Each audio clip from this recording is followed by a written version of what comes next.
What's up, everybody? It's Brandon LeCaren here, and today I want to talk to you guys about what I would do if I have a lot of equity in my house.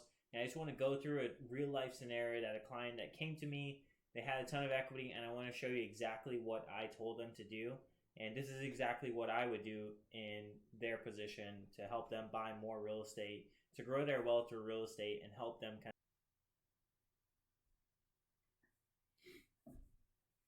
So this was a property where they had bought a long time ago, and they jumped into it.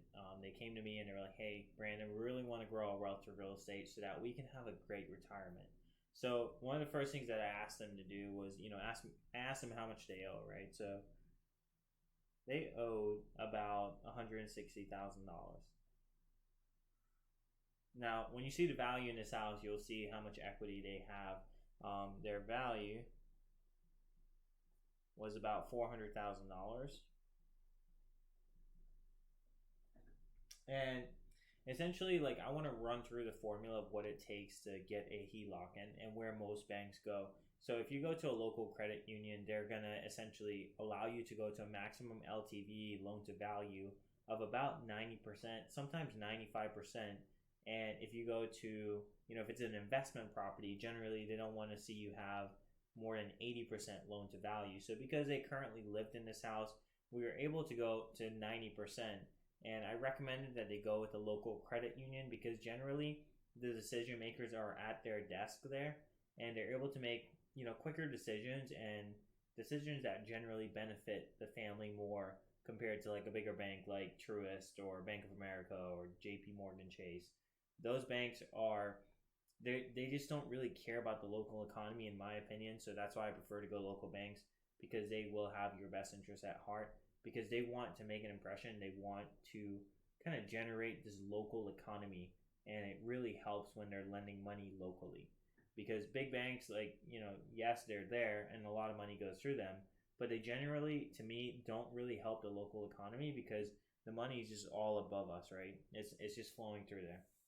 So their value was about $400,000. So the formula is really simple, right? So I take $400,000 and I times it by 90%, and that gave me about 360,000. So the banks do not want to see you owe more than $360,000 on this house. Whether it's a local bank, big bank, it doesn't matter. Generally, they want to stay at 90% loan to value for a primary residence, meaning that you live there. So what I did then was I took that $360,000 and I subtracted 160, because that's how much they owed on their current mortgage, which gave us equity of 200,000. Now, the thing about this $200,000, it's not approved until you get qualified. So the banks are going to go through, hey, like, what is your maximum debt load? What can you do in order to, like, pay this back if you were to ever borrow against it? And the thing about it is, like, you want to make sure that you qualify financially to do this. You want to make sure you have good credit, so that way you get the best rates, because the rates will follow. Typically, it's prime plus two. So right now we're seeing HELOCs rates around 10%. I mean, we're in the middle of, October here in 2023. Rates are just pretty high right now comparatively for the past 2 years. So what I told them to do was, with this $200,000, we need to invest it, right? And the thing about this is, because the rate is going to be 10%, right? We need to get something that is going to generate 10% plus. Because the thing about it is, you don't want to borrow this money and then you end up having to pay it where you're losing money every single month. I mean, yes, it's a tax write off, but one of the things I highly recommended for them was actually doing a BRRRR. So from this case, we would go in, we'd look for another $400,000 property, right? And we would do, maybe we get it for, maybe 250,000, right?